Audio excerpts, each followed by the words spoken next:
এমন একটা সময়ে তিনি চলে গেলেন যখন তাকে সবচেয়ে বেশি প্রয়োজন ছিল।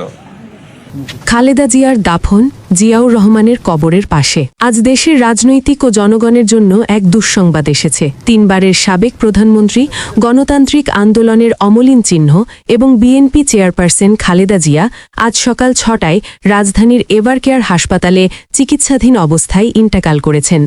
ইন্না লিল্লাহি ওয়া ইন্না ইলাইহি রাজিউন।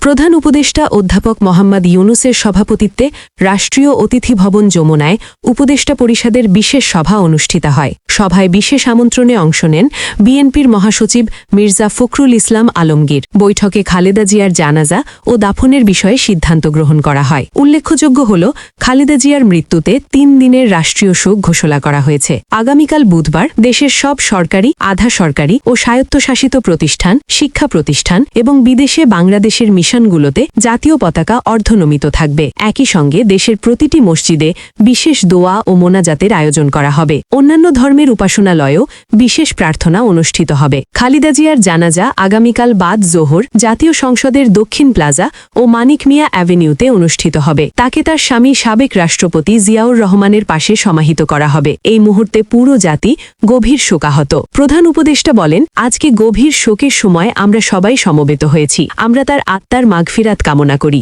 জাতির পক্ষ থেকে তার পরিবারের প্রতি সমবেদনা জানাই।